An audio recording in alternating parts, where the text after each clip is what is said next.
예, 시인 안도현님의 양력을 제가 잠깐 소개해드리도록 하겠습니다. 출생은 1961년도 12월 15일 날 경북 예천군에서 출생하셨습니다. 소속은 당국대학교 부교수님이시고 학력은 당국대학교 대학원 문해창작학과를 졸업하셨습니다. 1981년 시 낙동강으로 대구 매일신문 신춘문예에 등단하셨습니다. 1984년도에 서울로 가는 정봉준이 동아일보 신춘문예에 당선되셨습니다. 또한 이리중학교에서 국어 교사로 근무하셨으며 그 후에 당국대학교 대학원 문해창작학과 졸업하신 후 2004년도에 우석대학교 문해창작과 교수로 부임하셨습니다. 1998년도 제13회 소월시 문학상 대상을 수상하셨습니다. 2002년도에 제1회 노작 문학상을 수상하셨고 2005년도에 제12회 이수 문학상 등을 수상하셨습니다. 또한 2009년도에 제11회 백성 문화상을 수상하셨습니다. 대표작으로는 너에게 묻는다 연탄 한 장이 있습니다. 오늘 특별 강의를 해주실 안도현 시인님께 큰 박수 부탁드리겠습니다. 원래 오늘 불교대학 특강 시간이거든요. 그래서 제 시간인데 맨날 듣는 저 이야기보다는 좀 더 다양한 이야기를 들으면 좋겠다. 그래서 제가 10여 년 좀 된 것 같아요. 통도사에서 통하는 강연회라고 통도사의 통자가 소통한다는 의미가 있거든요. 그래서 외부에 여러 지식인들, 앞서가시는 분들을 초청해서 강연회를 계속 했던 적이 있습니다. 그 가운데 정호승 시인을 초청을 해서 특강을 했던 적이 있는데 개인적으로는 이제 시에 대한 생각이 조금 각별한 게 스님들이 짧은 글귀로 응축해서 시를 쓰고 글을 쓰는 것에 굉장히 익숙한 전통이 있습니다. 그래서 제 시간을 갖는 것보다 좀 특별한 시간을 가지는 게 좋겠다 해서 우리 안도현 시인을 초청을 해서 쭉 살펴보니까 동시를 많이 쓰시고 동화도 많이 지으셨어요. 그래서 방금 이제 제가 세트를 구매해 놨다가 우리 안 작가님께 들이밀고 빨리 이름이라도 쓰시오 이래가 이름을 하나 받아두었습니다. 여러분들도 맨날 들으시는 것 듣는 것도 좋겠지만 이렇게 다양한 이야기들을 들어보는 시간 굉장히 중요하다고 생각을 합니다. 무엇보다도 우리나라 사람들이 책을 잘 안 보는 것 같고 특히 시집들이 잘 읽혀지지가 않는다라고 듣고 있습니다. 저는 1년에 한 1,000만 원 정도 책값으로 지불을 하고 틈이 나는 대로 책을 읽습니다. 책을 읽는데 한계를 두지 않습니다. 이 책 저 책 잡히는 대로 읽기도 하고 장르에 상관없이 책을 보기도 합니다. 여러분들에게도 그러한 시간이 되셨으면 하는 마음에서 마련한 강좌의 시간이니까 열린 마음으로 들어주시면 고맙겠습니다. 우리 안도현 시인님께 큰 박수로 환영의 마음을 전하겠습니다. 주시님 고맙습니다. 이렇게 정법사에서 불러주셔서 또 감사드립니다. 이렇게 큰 법당에서 이야기해 본 거 처음입니다. 그래서 지금 굉장히 쫄아 있습니다. 그래서 오신 선생님들께서도 좀 편하게 앉으셔서 들어주셨으면 좋겠습니다. 이 마산 오랜만에 왔습니다. 저는 20살 이후에 전주, 익산 이런 전라북도 지역에서 한 40년을 살았고 재작년에 코로나가 막 시작될 무렵에 제 고향이 경북 예천이거든요. 경상도 중에서 마산이 제일 남쪽이고 저는 제일 경상도 중에서 북쪽입니다. 거기 고향으로 귀향해서 요즘은 살고 있고요. 오늘도 예천에서 왔습니다. 이 마산을 오니까 그 백석이라는 시인이 떠올랐습니다. 제가 우리나라 시인 중에서 제일 좋아하는 시인이 백석 백석이라는 시인입니다. 혹시 주변에 고등학생들이 있으면 백석 시인 알아라고 한번 물어보시면 아이들이 잘 알 겁니다. 요즘 고등학교 교과서에 시가 제일 많이 실려 있는 시인이 또 백석이기 때문에 이 백석이 1930년대 중반에 서울에서 조선일보 기자를 할 무렵에 통영에 있는 아가씨 하나를 굉장히 좋아하게 돼서 그 아가씨하고 결혼을 이제 하고 싶어서 이제 청혼을 하러 통영을 왔던 적이 2번 있습니다. 그때는 서울에서 기차를 타고 삼낭진역에 내려서 거기서 마산으로 오는 기차를 갈아타고 구마산 그 포구에서 하룻밤 자고 그 다음 배를 타고 통영으로 들어갔는데 그때 그 구마산에서 쓴 시들이 몇 편 있습니다. 그래서 아까도 여쭤봤습니다만 이 구마산 포구가 어디쯤 되는지 오늘 끝나고 꼭 한번 갔다가 가서 봐야겠다 이런 생각을 지금 하고 있고요. 오늘은 저는 뭐 시를 쓰는 사람으로서 제가 쓴 시 몇 편을 이렇게 같이 감상하는 시간이다 이렇게 편하게 생각해 주셨으면 좋겠습니다. 시인들은 어떤 것을 보고 시를 생각하는지 또 우리가 시를 읽을 때는 어떤 마음을 가지고 읽어야 되는지 뭐 그런 이야기들을 좀 하고 끝나고 나서 질문이 있으시면 몇 분 받겠습니다. 아마 이 시라는 것이 일상생활에서는 우리하고 아주 가깝지 않습니다. 그죠? 아마 한 중고등학교 다니면서 시를 처음 접하셨을 텐데요.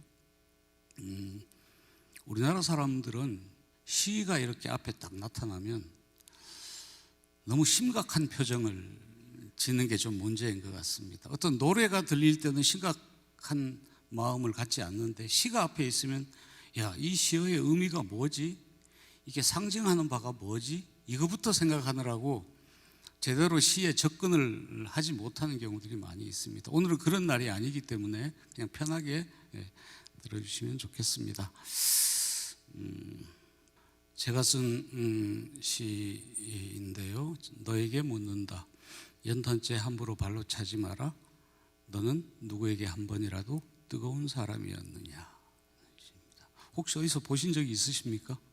예, 저를 굉장히 유명하게 만들어준 시입니다. 얼마 전에 끝난 그 드라마 우영우에 보면 또 연탄이 나오는 제가 쓴 시가 있는데요. 연탄 한 장이라는 제목의 시인데 이 시를 쓴 것은 아마 한 30년 전쯤 되는 것 같습니다. 그때는 우리나라에 인터넷이 없을 때였는데 그 이후에 뭐 네이버 다음 같은 포털 사이트가 생기면서 가끔 제 이름을 이제 검색을 하다가 보면 어떻게 된 일인지 제 이름 옆에 연탄 시인 이런 말이 붙어 다니기 시작을 했습니다. 무슨 연탄재 시인 이런 말도 붙어 다니고 우리가 김소월 하면 아마 대부분 사람들이 진달래꽃 이걸 먼저 떠올리고 윤동주 하면 별 이런 것을 떠올리는데 안도현 하면 연탄 이런 걸 떠올린단 말이죠. 그래서 어떻게 내 팔자가 이렇게 연탄하고 연결이 됐나 처음에는 굉장히 당황했던 적이 있습니다. 이 시의 그 내용은 이제 뭐 보시는 대로 이 연탄재라는 게 옛날에는 정말 그 어디 버릴 때도 마땅치 않고 아주 쓸모없는 쓰레기 중에 하나였잖아요. 근데 그 연탄재가 그 연탄이 없으면 우리나라 사람들이 겨울을 날 수 없을 정도로 굉장히 소중한 존재인데 골목에 쌓여 있는 연탄재를 보면 지나가던 사람들이 그냥 아무렇지 않게 발로 차고 다니던 그런 시절이 있었습니다. 근데 제가 이 시를 처음 쓸 때는 그걸 쓰고 싶었던 게 아니고 제가 대학을 졸업하고 제일 먼저 했던 일이 중학교 국어교사를 했습니다. 그 학교에 제가 5년을 근무했는데요. 그 학교는 해마다 가을이 되면 전교생을 대상으로 교내 100일장을 열었습니다. 100일장 아시죠? 100일장 하는 방식은 시제를 몇 개 제시해 준 다음에 운문이나 산문 하나를 택해서 이제 쓰는 거 이거였습니다. 그 5년 동안 근무하는 동안에 학생들한테 제시되는 시제 중에 한 번도 빠지지 않았던 게 하나 있었습니다. 가을 이거였습니다. 가을에 대해서 써라. 오늘 여기 계시면서 시를 쓰지 않아도 됩니다만, 자, 가을에 대해서 시를 쓰려면 뭘 가지고 쓸까를 처음에 생각하겠죠. 가을에 뭘 가지고 쓸까? 가을을 대표하고 가을을 상징하고 하는 게 뭘까? 이거 생각하시겠죠? 한번 머릿속으로 생각만 해보십시오. 자, 나한테 가을에 대해서 시를 쓰라면 나는 이거 가지고 써야지. 또 내가 살아오면서 가을에 대해서 아주 인상이 깊었던 어떤 소재를 찾게 되겠죠. 제가 지금 무슨 생각하고 계시는지 대충 알 수 있습니다. 한번 맞춰볼까요? 자, 가을에 대해서 시를 이제 쓴다면 낙엽 손 들어보시죠. 낙엽 몇 분쯤 되나 잠깐 해보겠습니다. 낙엽 하나, 둘, 셋, 넷, 다섯, 여섯, 일곱, 8분, 예, 9분, 예, 9분. 그 다음 단풍 손 들어보시죠. 10, 11, 12, 13, 14, 15, 16, 17분. 그때 제가 가르치던 아이들도 이 정도 숫자가 그 두 가지 가지고 썼습니다. 낙엽 아니면 단풍. 은행나무도 혹시 있으십니까? 은행은 없으십니까? 한 분. 또 가을 하늘. 자, 한 분, 두 분, 세 분, 네 분, 5분, 6분. 예. 자, 몇 가지 안 나왔습니다. 낙엽, 단풍, 은행, 가을 하늘. 아마 가을 하늘을 가지고 시를 쓰는 분들은 파란 가을 하늘이라고 쓰지 않고 씻을 때는 파란 가을 하늘이라고 쓰실 것 같습니다. 그렇게 쓰시려고 했죠. 노을에 대해서 쓰라고 하면 어떻겠습니까? 빨간. 저는 지금 시를 한 몇십 년 썼는데 왜 사람들이 시를 쓸 때 빨간 노을이라고 쓰는지 지금도 이해를 하지 못하고 있습니다. 아마 빨간 노을보다는 빨간 노을이라고 써야 좀 더 시적인 느낌이 난다라고 생각을 하기 때문인 것 같습니다. 근데 결론부터 말씀드리면 시적인 거는 남들하고 똑같이 생각하고 남들하고 똑같이 쓰는 것은 시적인 게 아니라고 생각합니다. 그러니까 남들하고 어떻게 하면 다르게 생각을 좀 할 수 있는지, 어떻게 하면 남들하고 다르게 표현할 수 있는지, 여기에서 시적인 게 생겨난다고 봅니다. 우리가 문학이나 어떤 예술을 이야기할 때 그 작가의 개성 이런 말을 많이 쓰잖아요. 작가의 개성, 작가의 창의성 이런 이야기를 많이 하는데 그 개성이나 창의성이라는 게 다른 작가들하고 똑같은 모습을 보인다면 개성적인 작가가 아니겠죠. 또 가을에 대해서 많이 쓰는 것 중에 하나, 귀뚜라미 혹시 있습니까? 귀뚜라미.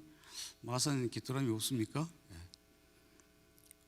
자, 제가 귀뚜라미를 가지고 시를 써봅시다 하면 또 우리나라 사람들은 어떤 말을 넣습니까? 귀뚤귀뚤 이걸 100명한테 쓰라고 하면 100명 다 귀뚤귀뚤 운다를 쓰는 거예요. 그건 시적인 게 저는 아니라고 생각합니다. 토끼에 대해서 쓰면 그럼 깡총깡총을 넣어야 됩니까?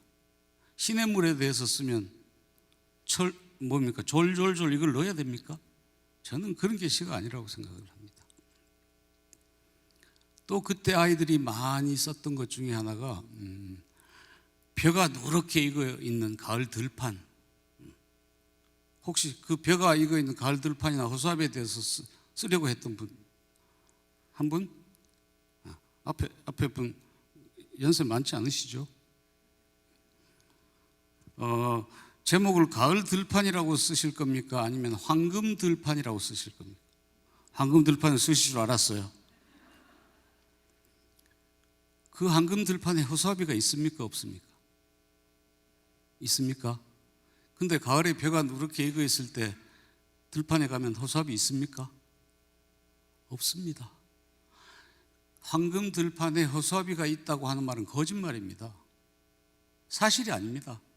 허수아비 없습니다. 그런데 허수아비 옆에 또 누가 또 등장하죠? 참새가 나와요. 이 허수아비와 참새는 쫓고 쫓기는 관계여야 되는데 황금 들판에 있는 허수아비와 참새는 아주 다정한 친구가 돼요. 시를 쓰면 마치 수학 공식처럼 딱 맞춰진 대로 쓰는 게 시라고 생각을 하죠.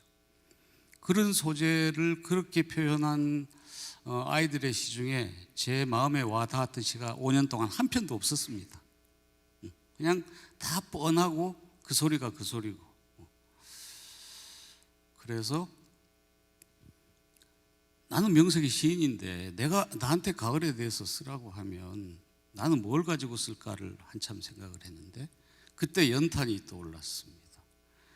뜨거운 여름에는 연탄을 떼지 않죠.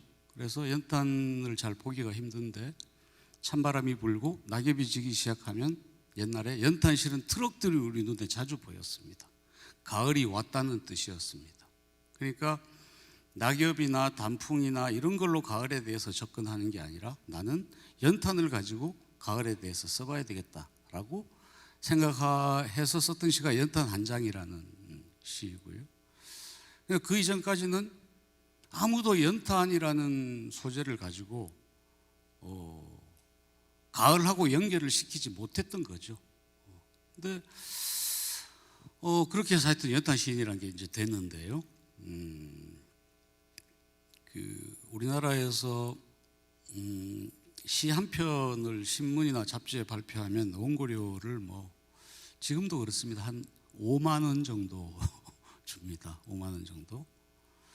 이 시는 30년 전에 처음 발표할 때 원고료를 10원도 주지 않는 잡지에 발표를 했습니다. 영원. 근데 30년 동안 이 시가 저를 유명하게 만들어주고 돈도 많이 벌어다 줬습니다. 아마 이 짧은 시가 저한테 요즘 제 연봉 정도를 벌어다 준 것 같습니다. 30년 동안.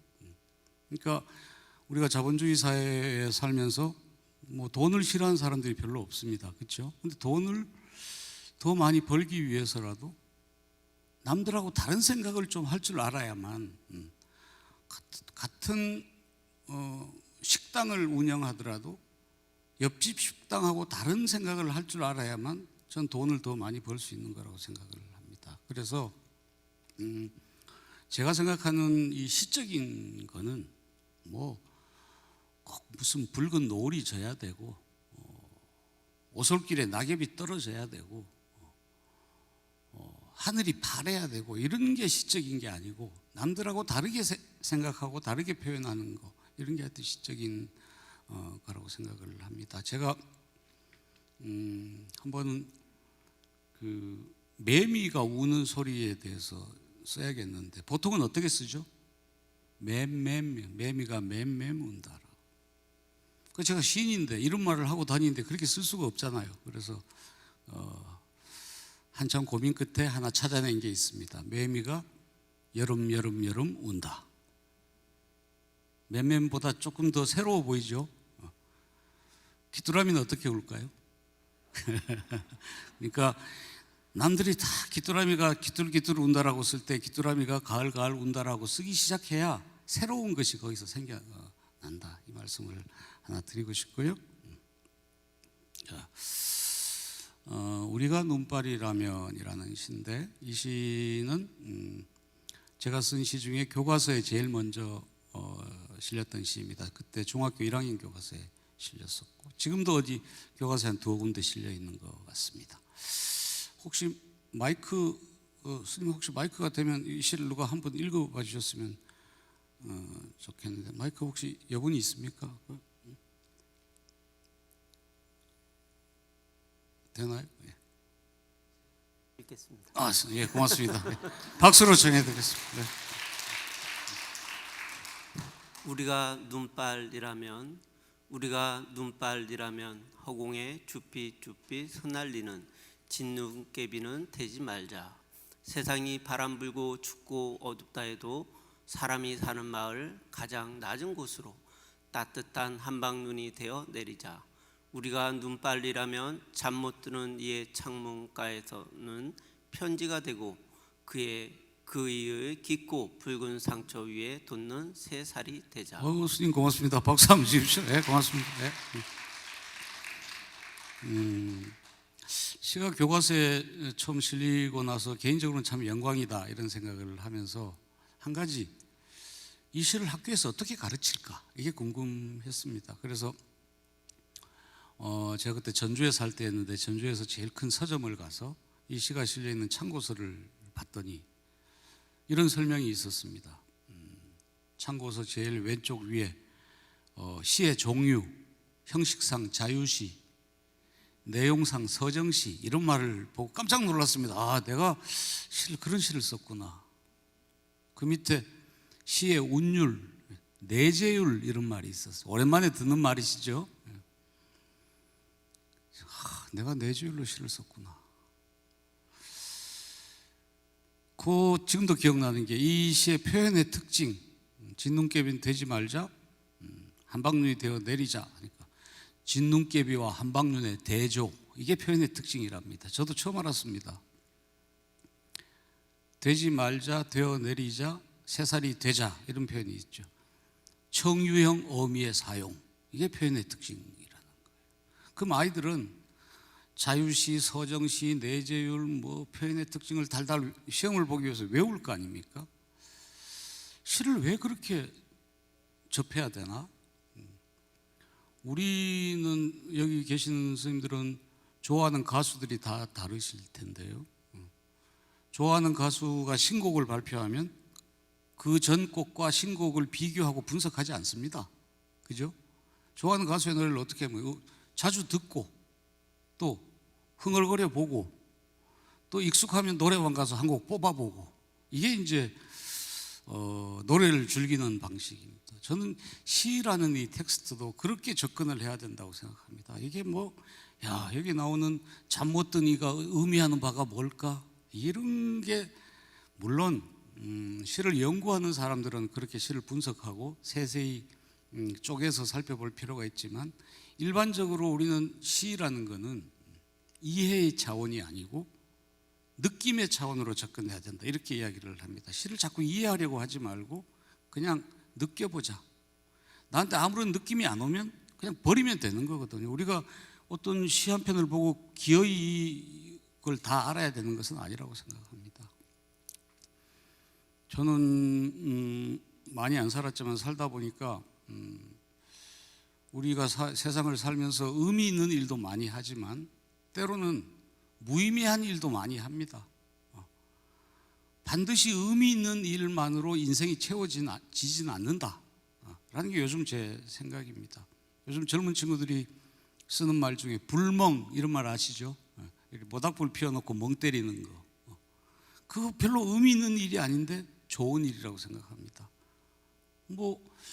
일하다가 갑자기 하늘을 한 1, 2분이라도 바라보는 거, 의미가 없지만 중요한 일이라고 생각을 합니다. 그래서 너무 의미를 생각하지 마시고요. 이제 그 참고서를 보니까 이 시 밑에 문제가 5문제 있었습니다. 제가 서서 문제를 풀어봤습니다. 5문제를. 중학교 1학년 참고서에서 4문제는 아주 쉽게 답을 맞출 수가 있었는데 마지막 한 문제가 아주 알쏭달쏭해서 찍었어요. 그랬더니 나중에 답을 맞춰봤더니 제가 틀렸더라고요. 제가 쓴 시가 출제가 됐는데 제가 틀린 그 문제 유형이 뭐냐면 이 시를 쓴 시인의 의도가 뭔지를 묻는 문제를 제가 틀려버리는 거예요. 시를 쓴 사람도 의도를 모르는데 중학생 어린애들이 얼마나 힘들겠습니까? 앞으로는 어떤 그림을 보거나 아니면 음악을 듣거나 시나 소설을 읽을 때 그걸 쓴 사람, 그걸 창작한 사람의 의도를 많이 생각할 필요가 없습니다. 우리는 중고등학교 다닐 때 국어 시간 한번 생각해 보십시오. 국어 선생님이 어떤 시가 나오면 그 시인에 대해서 좀 필요 이상으로 길게 이야기를 하셨어요. 어떤 에피소드도 이야기하시고. 근데 그렇게 문학 작품을 접하는 방식은 20세기 이전의 방식입니다. 우리는 지금 21세기를 살아가고 있습니다. 옛날에는 시인이 쓴 거를 작품이라고 하고 독자는 시인의 의도를 잘 헤아려서 시인이 어떤 세계관으로 이 작품을 썼는지, 어떤 배경에서 썼는지 잘 이해를 해서 작품을 봐야 된다, 이렇게 가르쳤습니다. 요즘은 바뀌었습니다. 요즘은 옛날에는 시인이 갑이었고 독자가 을이었는데 지금은 시인이 쓴 거를 당장 작품이라고 하지 않습니다. 그냥 하나의 자료, 텍스트라고 하고, 독자가, 갑인 독자가 얼마만큼 그 작품을 완벽하게 읽었는가에 따라서 작품의 성패가 결정된다. 요즘은 작가나 시인이 을인 시대입니다. 그러니까 앞으로는 어떤 시를 만나게 되면 너무 심각한 표정으로 그 시인의 의도를 헤아리려고 하지 않아도 좋겠다, 이런 생각이 들고요. 네. 그다음 하나 보겠습니다. 짧은 시여서 제가 읽겠습니다. 3월에서 4월 사이라는 제목의 시인데요. 앞에 있는 산서를 마산으로 한번 바꿔서 읽어볼까요? 마산고등학교 관사 앞에 매화꽃 핀 다음에는 마산 주조장 돌담에 기대어 산수유꽃 피고, 마산중학교 뒷산에 조팝나무꽃 핀 다음에는 마산 우체국 뒷뜰에서는 목련꽃 피고, 마산초등학교 울타리 넘어 개나리꽃 핀 다음에는 마산 정류소 가는 길가에 자주제비꽃 피고.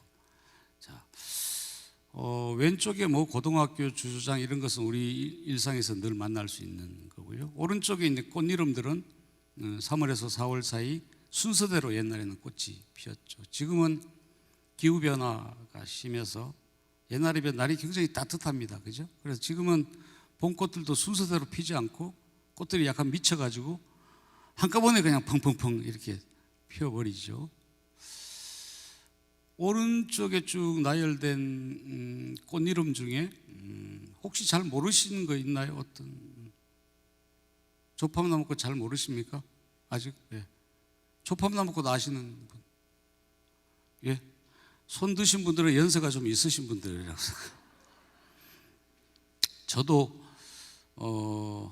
한 30대 중반, 36살 이전까지는 봄에 이렇게 꽃들이 피어도 저게 무슨 꽃인지 별로 관심이 없었습니다. 근데 한 36살쯤에 차를 타고 갔는데 그 밭둑에 하얀 꽃이 피어 있었어요.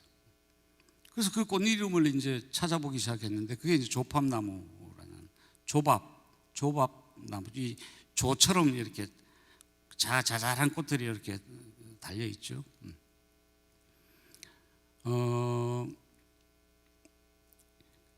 그 이후로 저는 뭐 글 쓰고 학생들 가르치고 하는 거 이외에 우리 주변에 가까이 있는 이 식물들, 나무나 풀들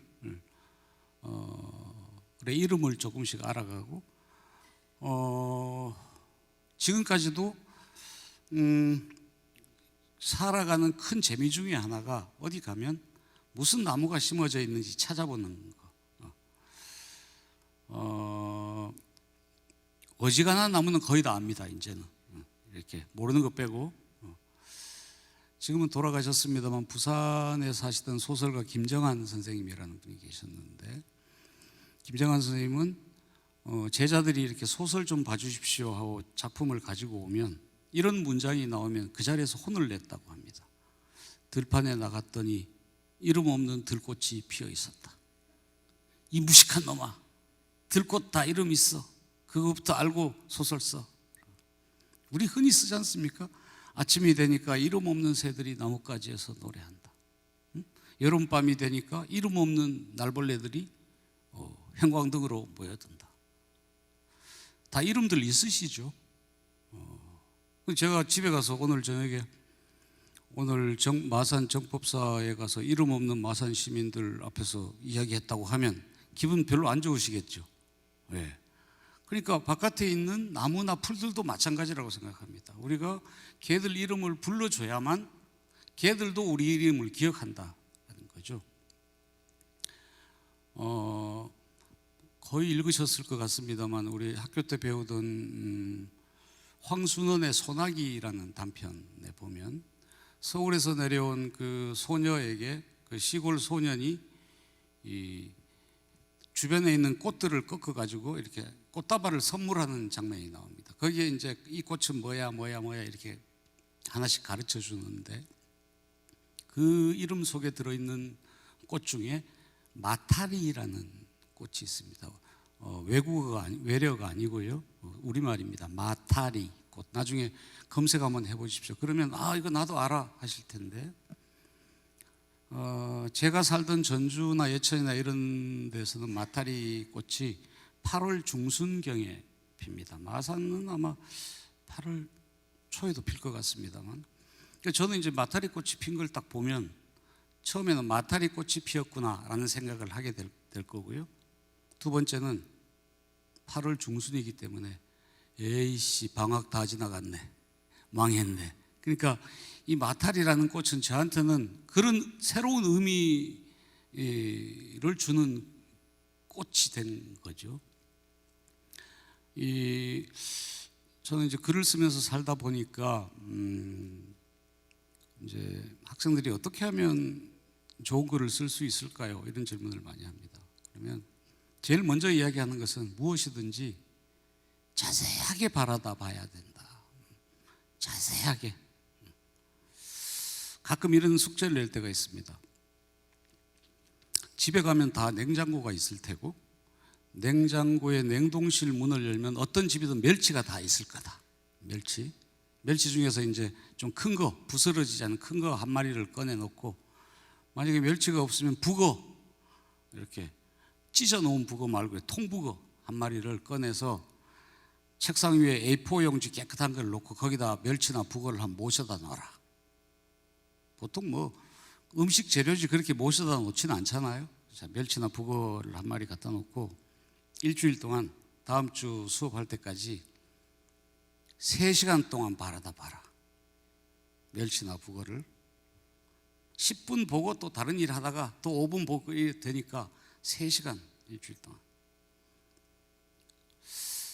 내가 너희 집 멸치를 나는 보지 못하니까 그 책상 위에 놓인 멸치나 북어가 내 눈에 잘 보이도록 묘사를 해서 시 한 편을 써와, 이런 과제를 낼 때가 있습니다. 그럼 일주일 후에 아이들이 가지고 온 시를 이렇게 보다 보면, 우리 어머니는 이 멸치똥을 빼고 뭐 멸치 볶음을 잘 맛있게 만드신다, 이런 내용이 들어있으면 멸치 안 본네예요. 그거는 3시간 동안 바라보지 않아도 다 알고 있는 거예요. 우리 할머니는 아버지가 술 한잔 하고 오셨을 때 북어국을 끓이시는데 기가 막힌다. 이것도 북어 잘 들여다보지 않는 애가 쓸 수 있는 겁니다. 어떤 애가 시가 좀 괜찮아서 북어 얼마 동안 바라봤어? 2시간 이상은 바라봤다는 거예요. 그러니까 글을 잘 쓸 수 있는 실력은 타고난 감성이 아니고 얼마만큼 사물을 유심히 바라봤는가의 차이가 실력의 차이라는 거죠. 그래서 어떤 여학생은 그때 과제로 낸 작품을 가지고 신춘문예에 당선돼서 시인이 된 적도 있습니다. 이 세상 무엇이든지 유심히 바라봐야만 애정이라는 게 생긴다는 거죠. 시적인 것도 거기서 생기는 것 같습니다. 또 하나는 유심히 자세히 듣는 것도 굉장히 중요하다고 생각합니다. 제가 전에 아까 처음에 말씀드린 그 중학교에 5년 동안 근무하다가 학교에서 잘린 적이 있습니다. 해직교사가 된 적이 있습니다. 말이 해직교사지 살림이 당장 수입이 안 생기니까 어렵잖아요. 그 주변에 있는 어떤 분이, 아는 분이, 저 안 선생 시인이니까 글쓰기 과외 한번 해볼래요? 그래서 좀 해볼까요? 과외비를 꽤 많이 준다고 또 했고, 몇 학년 아이들입니까? 그러니까 초등학교 1학년 아이들이에요. 제가 초등학생을 가르쳐 본 적이 없는데, 그래서 제가 그때 전라북도 익산에 살 때였는데 직행버스를 전주까지 타고 가서 또 시내버스를 갈아타고 그 아파트까지 가서 한 1년 동안 매주 한 번씩 아이들을 만났습니다. 초등학교 1학년 아이들. 한 번 이런 숙제를 냈습니다. 집에 가서 엄마가 하는 말을 자세하게 들어라. 어떻게? 자세하게요. 이렇게 자세하게. 엄마한테 말하지 말고. 일주일 동안. 그래서 엄마 입에서 어떤 말이 많이 나오는지 5개만 써와 숙제를 냈습니다. 더 강조했습니다. 진짜 자세하게 들어야 된다. 그래서 엄마 입에서 많이 나오는 말 순서대로 5개만 써와. 일주일 후에 아이들이 이제 공책을 제출한 걸 봤습니다. 5명이니까 25개잖아요. 그 중에 24개는 엄마 말을 자세하게 듣지 않아도 쓸 수 있는 거. 제가 여기서 말씀드리지 않아도 이미 생각하고 계시는 거. 공부해라, 숙제 다 했니, 뭐 손 씻고 밥 먹어라, 동생하고 싸우지 마라, 길 건널 때 조심해라. 엄마라면 누구나 다 할 수 있는 그런 말들은 마음에 잘 닿지가 않습니다. 그냥 너무나 뻔한 말들이기 때문에. 조그마한 여자아이가 있었어요. 5글자를 딱 써왔습니다. 맞춤법, 띄어쓰기 다 무시하고 5글자. 꼴배기 싫어. 이쪽 경상도 쪽에는 그런 말을 잘 쓰지 않는데 전라도 쪽에는 아이가 좀 미운 짓 하면 에이 지집에 꼴배기 싫어. 그냥 이런 말을 그냥 엄마들이 입에 붙어 있는 경우가 많거든요. 저는 그 꼴배기 싫어라는 5글자를 보는 순간 소름이 돋았습니다. 얘가 어떻게 이 엄마 말을 들을 수 있었을까? 칭찬해 주려고 그 공책을 그 엄마한테만 보여줬습니다. 얘가 이런 걸 다 썼어요 하니까 아이고 선생님 저 평소에 이렇게 교양 없는 여자가 아닙니다. 뭐 우리 애가 장난치려고 쓴 거예요. 아닙니다. 얘는 이 5명의 아이 중에 귀가 가장 잘 열려 있는 아이여서 나중에 얘는 중학교나 고등학교 가게 되면 공부를 아주 잘할 것 같습니다 라고 했더니 그때부터 얼굴이 확 펴져서 좋아하더라고요. 그래서 제가 한술 더 떴습니다. 아마 이 5명 아이들 중에 서울대를 갈 수 있는 얘밖에 없을 것 같습니다. 그 엄마가 거의 뭐 공중부양을 하시더라고요. 너무너무 좋아서 부짝부짝 뛰면서 아이고 우리 딸이 서울대만 가면 뭐 인생에 바랄 게 없겠어요. 그러면 제가 선생님 좋아하시는 술도 한번 사드리고 뭐 양복도 맞춰드리고 뭐 한대요. 뭐 그분하고 뭐 특별한 인연이 있는 것도 아닌데 12년 후에 저한테 전화가 어떻게 제 번호를 알았니 전화가 왔습니다. 초등학교 1학년 때 내가 그렇게 예언을 한 덕분에 자기 딸이 서울대 경제학과를 입학했다는 거예요. 그 애가 지금은 뭐 하고 있냐면 저기 경기도 어디에서 법원에 판사하고 있습니다. 그러니까 댁에 계시는 자제들이나 손주들을 혹시 서울대 보내고 싶으시면 저한테 먼저 면접을 보시기 바랍니다. 요거 한번 볼까요? 네.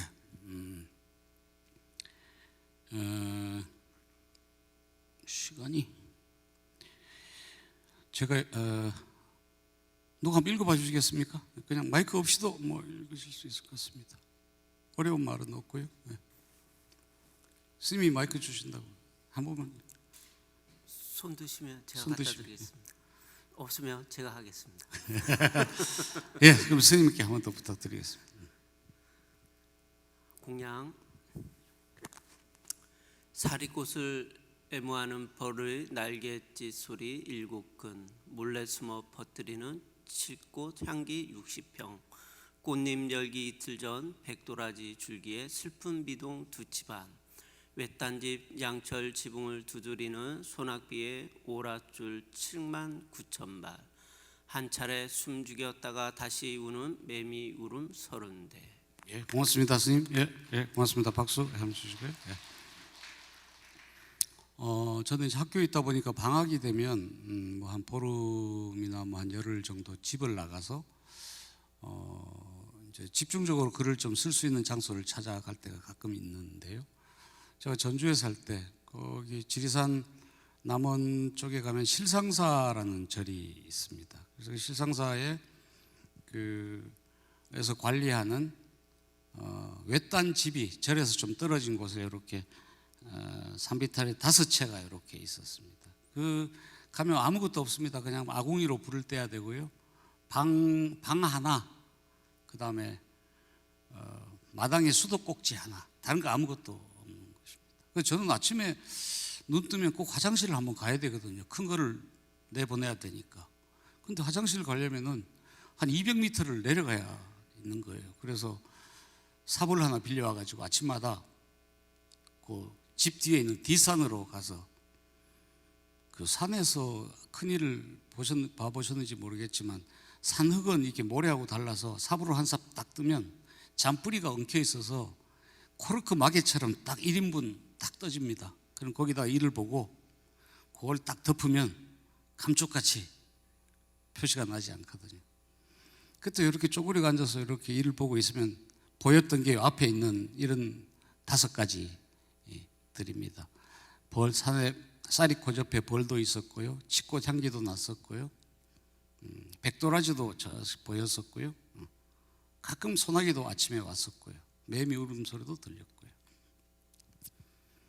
그래서 그 실상사의 이제 정심 공양을 공짜로 얻어 아는 스님이 계셔서 주일 스님을 알아서 얻으러 먹으러 다녔는데, 실상사에 가면 그게 아마 보물로 지정이 되어, 국보인가 보물로 지정이 된 철불이 부처님이 한 분 계십니다. 그래서 이 공양은 크게 2가지로 쓰이잖아요. 하나는 부처님한테 무언가를 드리는 것도 공양이라고 하고, 우리가 밥 먹는 것도 이제 공양이라고 합니다. 그래서 그 철불 부처님한테 밥값 대신에 시라도 한 편 써서 드려야 되겠다 생각을 하고 이 시를 이제 쓰게 됐는데, 이 시에 보면, 뒤에 보면 날갯짓 소리 7근, 돼지고기 7근은 달 수 있지만 이 벌이, 작은 벌이 이렇게 날갯짓 하는 것은 달 수가 없습니다. 그죠? 부계로.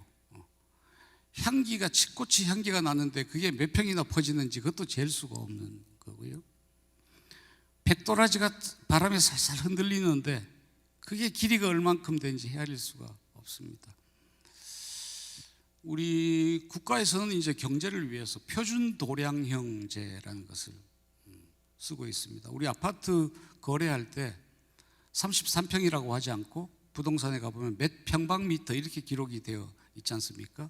근데 이걸 3벌의 날갯짓 소리 만약에 98g이라고 쓸 수가 없잖아요.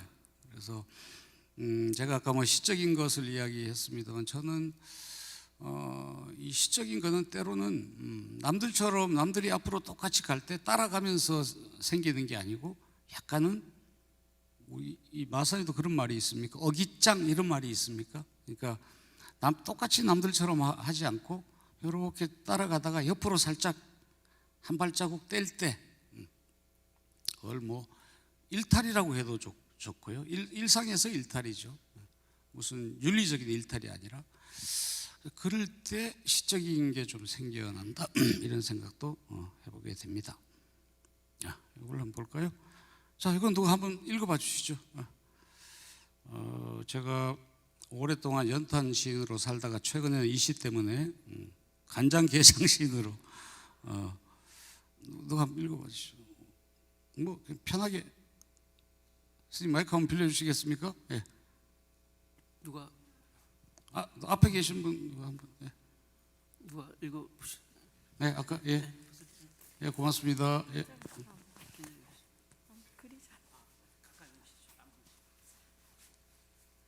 스며드는 것. 꽃게가 간장 속에 반쯤 몸을 담그고 엎드려 있다. 등판에 간장이 울컥울컥 쏟아질 때 꽃게는 뱃속에 알을 껴안으려고 꿈틀거리다가 더 낮게, 더 바닥 쪽으로 웅크렸으리라. 버둥거리다가 어찌할 수 없어서 살 속으로 스며드는 것을, 한때의 어스름을 꽃게는 천천히 받아들였으리라. 껍질이 먹먹해지기 전에 가만히 알들에게 말했으리라. 저녁이야, 불 끄고 잘 시간이야. 예, 박수 한번 주시죠. 예, 고맙습니다. 예.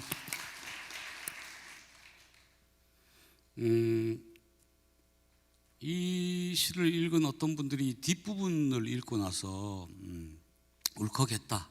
또 어떤 뭐 탤런트는 뭐 가수인가 펑펑 울었다 이런 것도 어디서 본 적이 있고요. 또 어떤 분들은 선생님은 이런 시를 쓰고도 간장게장을 지금도 드십니까? 라고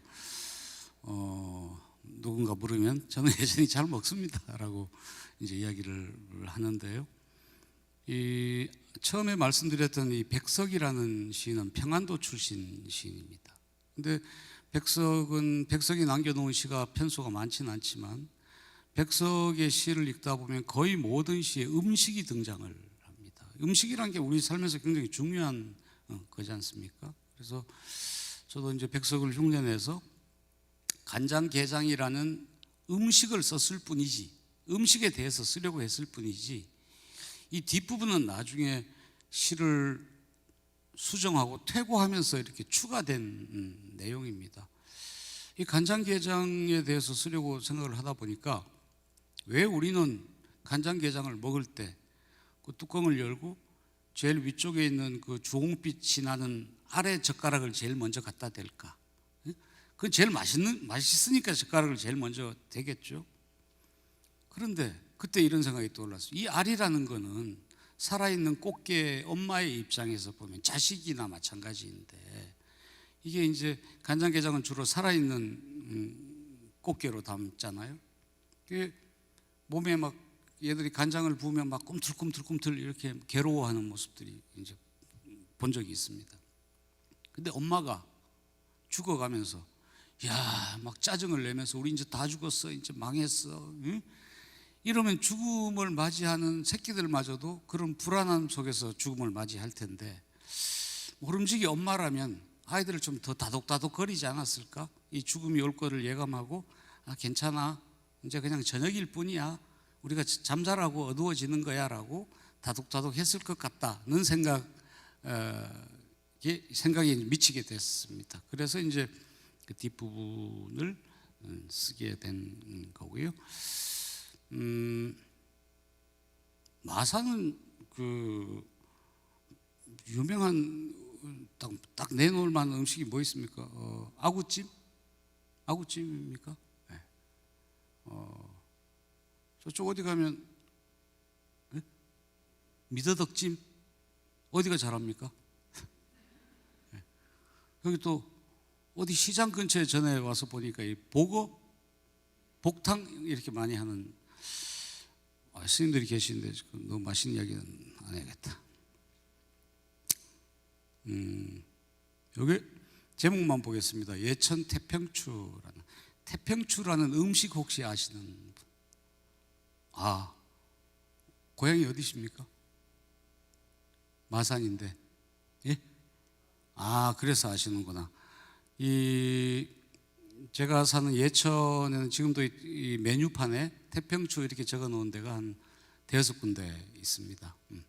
저 어릴 적에도 이제 많이 먹었고, 별다른 음식이 아닙니다. 그냥 겨울철에 묵을 먹으면 묵이 차갑잖아요. 그래서 이제 육수를 자박하게 끓여가지고 그 돼지고기하고 신 김치를 좀 볶아서 묵 채 썰어서 그 육수 속에다 부르륵 한번 끓이고 그 위에 김을 좀 빠사 넣어가지고 먹는, 뜨뜻하게 해서 먹는 건데, 저는 어릴 때부터 왜 이름이 태평추일까? 왜 이름이 태평추일까? 누구한테 물어봐도 아는 사람이 없었습니다. 그래서 이제 머리를 이것저것 이제 써봤는데, 이 태평추하고 비슷한 발음 중에 탕평채라는 궁중 음식이 있습니다. 탕평채도 육수 국물에다가 고기, 채소, 전 이런 것을 넣어서 끓이는 거잖아요. 근데 일반 서민들이 궁중 음식을 먹을 수는 없고 그 모양이 거의 탕평채 끓이는 거나 태평추나 비슷비슷하거든요. 그래서 아마 태평추라고 불렀을 것이다, 이렇게 생각을 하고, 아마 앞으로 이 태평추의 어원을 찾다 보면 제가 쓴 시가 어원이 아마 되지 않을까, 이렇게 생각을 합니다. 한 가지 여쭤볼까요? 옛날에 쌀이 귀하던 시절에 겨울철에 식은밥 조금 남으면 거기다 뭐 콩나물이나 김치나 뭐 이런 시래기 같은 거 넣고 부르르 끓여서 먹는 거 있잖아요. 그걸 마산에서 뭐라고 합니까? 김치국밥? 예? 김치국밥. 예. 또요? 갱식이 누가 갱식이라고 하셨어요? 고향이 어디십니까? 경북 쪽에서는 갱식이라고 하는 데가 있고요. 김천. 예. 그걸 뭐 그냥 김치죽이라고 해도 되고 또 콩나물죽이라고 해도 되고 뭐 이렇게 쓰면 되는데 저는 우리 동네에서는 갱식이 비슷한 갱죽 이렇게 불렀습니다. 갱죽. 그 별로 맛은 없습니다.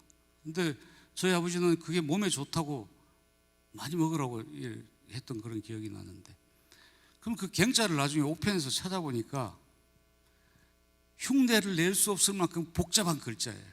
이게 예? 그 뜻은 뭐냐 하면 풀갱자입니다. 풀. 근데 그걸 풀죽이라고 하면 좀 없어 보이잖아요. 그래서 옛날 어른들이 그 어려운 글자를 갖다 붙여가지고 갱죽, 갱식이 이렇게 불렀다는 것을 나중에 알게 됐고요. 자, 한번 볼까요? 임홍교 여사 약전이라는 시간이 조금만 더, 한 10분만 더 하겠습니다. 여기 보시면 길이가 굉장히 길어요. 이만큼 5페이지가 됩니다. 요 내용 보면 왼쪽에 보면 39년 일본 구로사키에서 조선인 노무자 임도란과 최동사의 사남 일녀 중 둘째로 태어났다. 이런 형식의 글은 위인전 뒤에 붙어 있는 겁니다. 그죠? 뭐 이순신 장군은 어디서 태어나고 어떤 해전에 참전하고 뭐 이런 연보라고 하죠. 연보. 저희 어머니 이름이 임홍교인데 작년에 돌아가셨습니다. 83살로. 저희 어머니가 칠순 때 이제 아들이 제가 장남이고 넷이 있는데 자식 입장에서 보면 어머니는 굉장히 고마운 분이고 따뜻한 분이지만 그냥 시골에서 옛날에 농사짓던 할머니일 뿐이에요. 근데 야, 어머니 칠순이니까 제가 제안을 했습니다. 우리 어머니가 뭐 나라를 구한 위인은 아니지만 우리가 이제 며느리도 다 보고 손주들도 생기고 가족신문을 하나 만들자. 거기 가족신문에 어머니가 살아온 이력을 정리만 한번 해보자. 언제 어디에서 태어났고 언제 어디에서 어디로 이사가고 언제 손주를 받고 뭐 이런 거예요. 단 우리 어머니라고 해서 너무 미사여구를 만들어서 어머니를 이렇게 각색하지는 말자. 예를 들면 뭐 어머니는 추운 겨울에도 새벽에 밥을 지어서 우리를 학교에 보내주신 따뜻한 마음을 가지신 분이다. 이런 거는 필요 없다. 있는 그대로 팩트만, 사실관계만 정리를 해보자. 우리가 모르는 게 있으면 외삼촌들한테도 여쭤보고 고모님들한테도 여쭤봐서 정리만 한번 해보자. 제가 오늘 왜 이 말씀을 드리냐 하면 한번 해보시라고.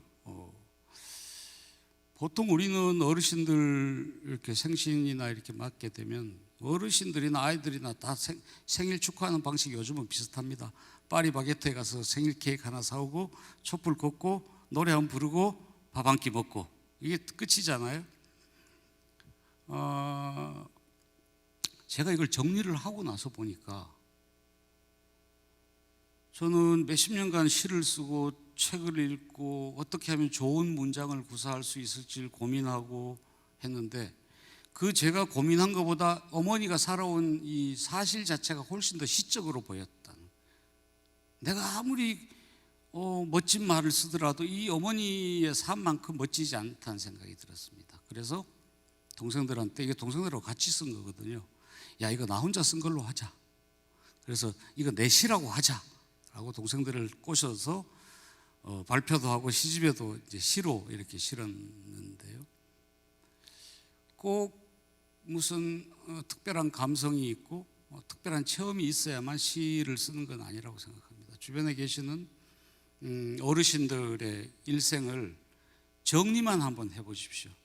단 그 어르신들이 살아온 시간 중에 너무 좀 자랑질하고 싶은 거는 가능하면 빼고, 예를 들면 뭐 어디 초등학교에서 뭐 평생 교직에 몸담아 오시다가 교장 선생님으로 퇴직해서 목조 근정 훈장을 받았다, 이런 거는 남들을 감동시키지 못합니다. 오히려 그분한테 좀 부족한 거, 예를 들면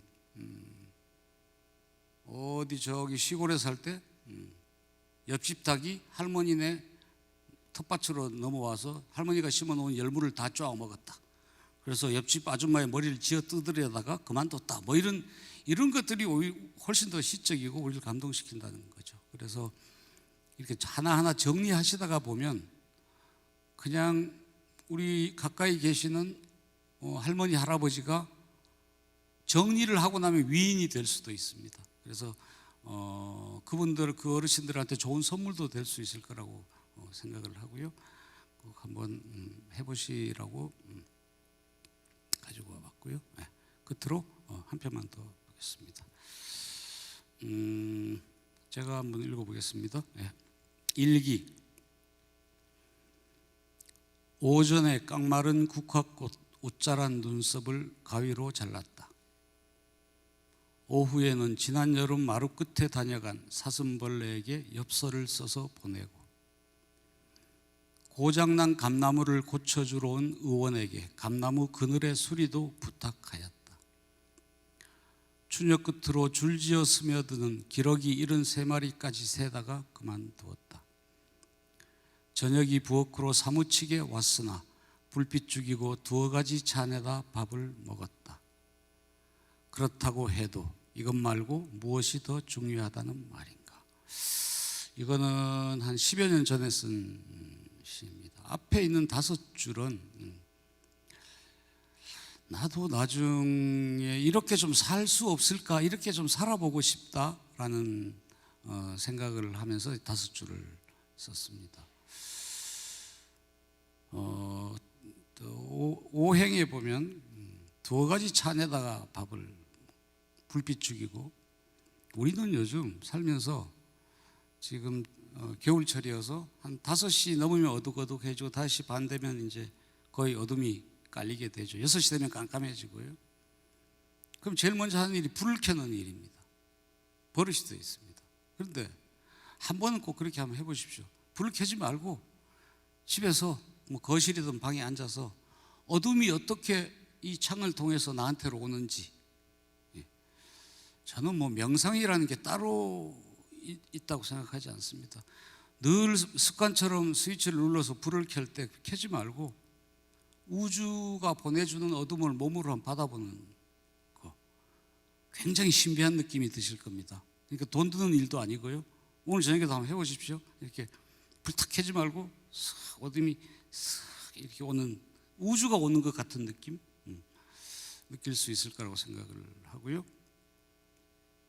우리는 요즘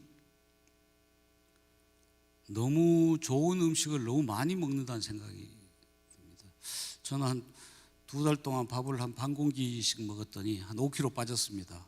저는 배가 막 아주 많이 나왔는데, 제가 한 10몇 년 전에 이 남쪽에 있는 사과나무를 북한으로 보내가지고 북쪽 평양 근교에 한 여러 사람하고 같이 한 3만 주 정도를 심은 적이 있습니다. 평양을 가끔 왔다 갔다 했는데, 평양을 가면 저녁 무렵이 되면 겨울철에 해지기 전에 사람들이 끊임없이 길로 이렇게 걸어갑니다.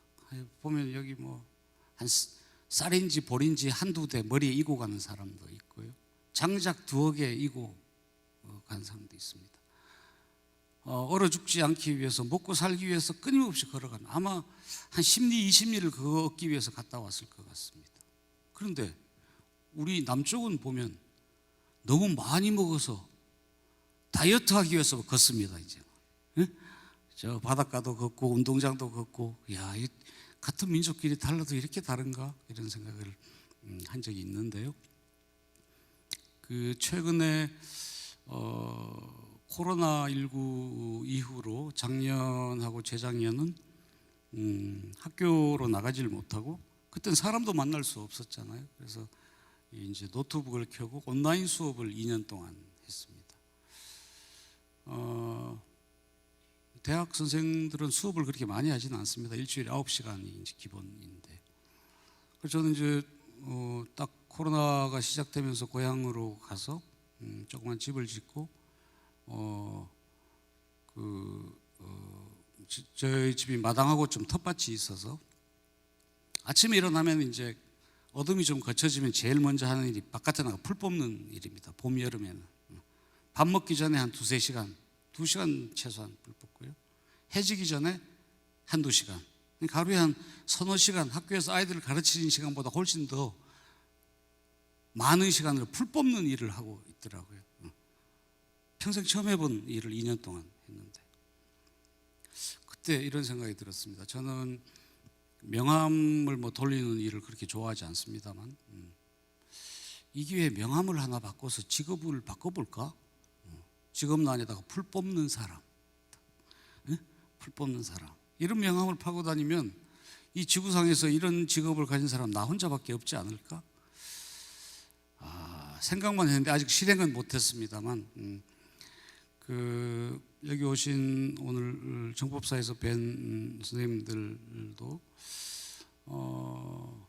저는 오늘 마산 이렇게 내려오면서 좀 부러웠습니다. 너무 따뜻한 거예요, 마산이. 그래도 오늘 춥죠? 마산보다는 추울 텐데 제가 출발한 예천은 출발할 때 영하 2-3도였습니다. 여기 오니까 7도쯤 되더라고요. 그래서 좋은 동네에서 부산 가지 마시고 서울 가지 마시고 이 따뜻한 곳에서 재미있게 사시길 바랍니다. 제 말씀은 뭐 이쯤에서 마무리를 하고요. 혹시 제가 말씀드린 것 중에서 질문이나 이런 게 혹시 있으시면 제가 아는 대로 답을 드리도록 하겠습니다. 한두 분이라도요.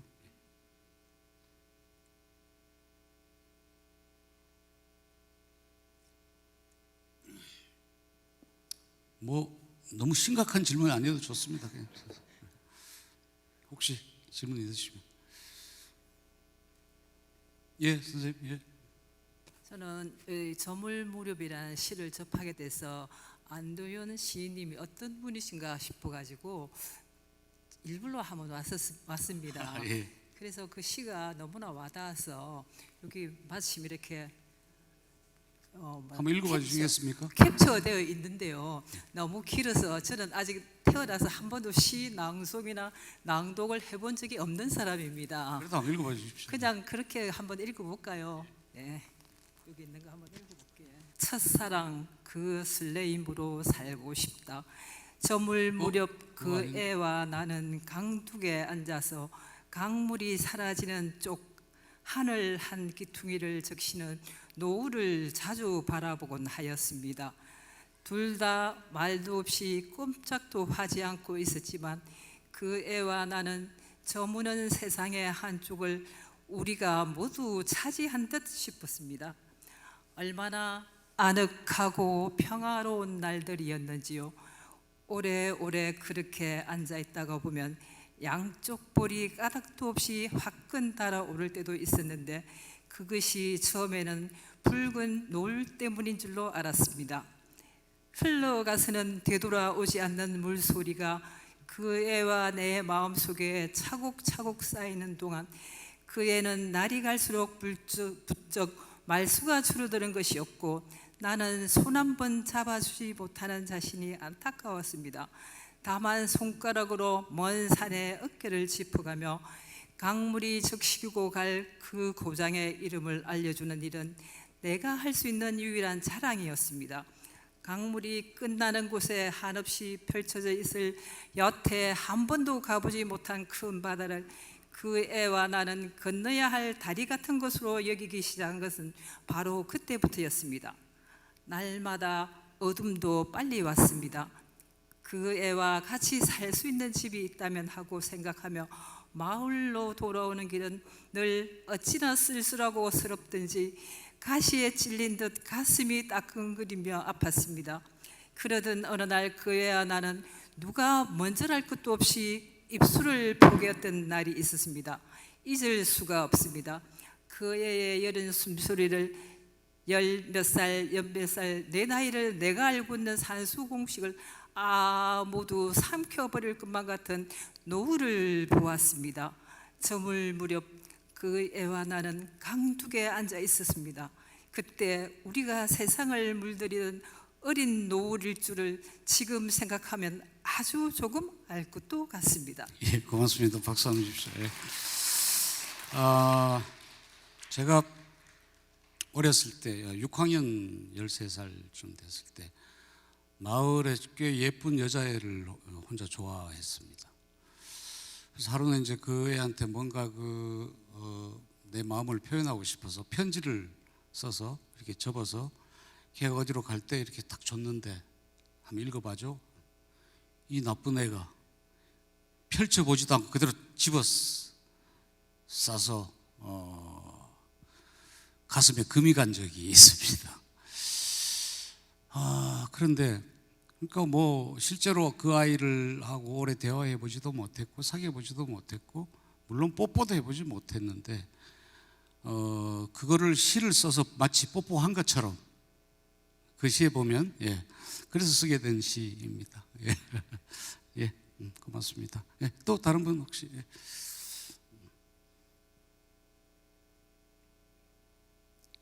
오늘 다 점잖은 분들 모셔서 그냥 종칠까요? 고맙습니다. 고맙습니다. 잘 들으셨습니까?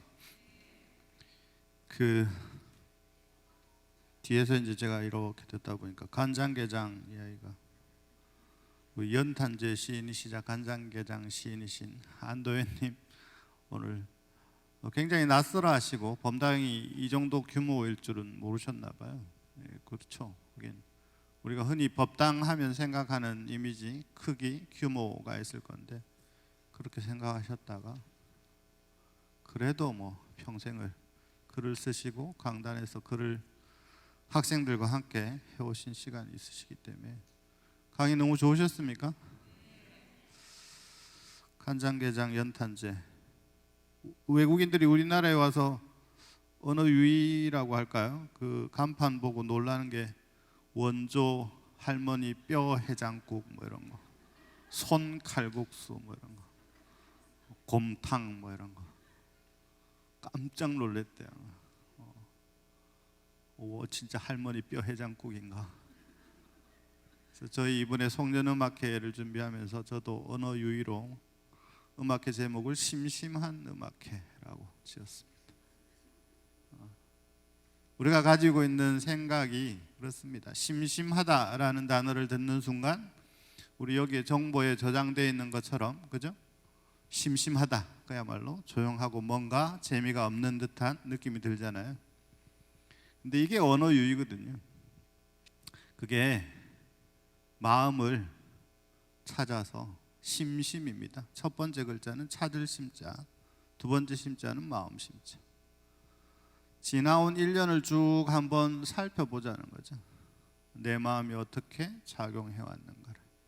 그러면 한자는 한가로울 한자, 여유로울 한자 이렇게 됩니다. 그러면 마음을 가만히 어떻게 움직였던가 찾아보니까 내 마음이 여유로워지고 한가로워지더라 이런 뜻입니다. 그래서 이게 이제 언어 유희예요.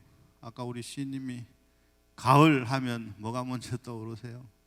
낙엽. 이걸 조금 바꿀 필요가 있거든요. 이걸 잘 바꾸는 이들이 시인이고요. 그렇지 못한 이들이 우리 평범한 사람들입니다. 근데 파격은 꼭 시에서만 오는 게 아니죠. 누구보다도 파격적인 삶을 사셨던 분이 바로 부처님이십니다.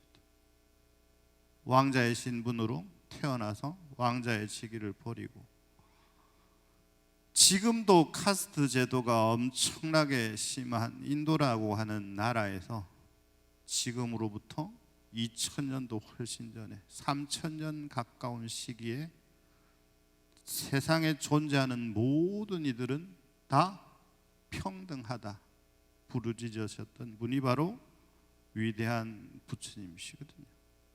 그런 분입니다. 그리고 수많은 시간을 거치면서 지금에 이르기까지 파격이 아니면 중생에서 부처가 될 수가 없죠. 세상의 어느 종교에서 절대자의 위치에 있는 이와 출발점에 있는 이가 같다라고 이야기를 합니까? 그건 오직 불교에서만 이야기를 할 수가 있습니다. 여러분들도 제가 앞으로 조금 더 다양한, 여러분들에겐 생소하실지 모르겠지만 다양한 시간을 준비하겠습니다. 여러분 생각보다 내년에 예수제가 있고 내년에 죽음에 대한 이야기를 하실 분을 제가 모실 건데, 이분은 서울대 의대 출신이세요. 평생을 죽음에 대해서 연구를 했는데 서양의 죽음에 관한 논문과 이론이 엄청나게 많이 축적되어 있다는 사실이죠. 우리는 죽음하면 우리와 별개처럼 생각을 오히려 하는데 서양은 훨씬 더 죽음이 우리와 가까이 있다고 생각을 합니다. 죽음 이후가 끝이 아니라고 과학적으로 증명을 하고 있습니다. 그런 시간들도 마련할 테니까 참석들 하셔서 여러분들이 가지고 있는 여러 가지 생각들을 조금은 바꾸시고 이런 것도 있구나 하는 시간들이 좀 되시면 좋겠습니다. 아무튼 좋은 시간 되셨기를 바라고 오늘 큰 수고해 주신 시인님께 큰 박수로 마무리 짓겠습니다. 고맙습니다.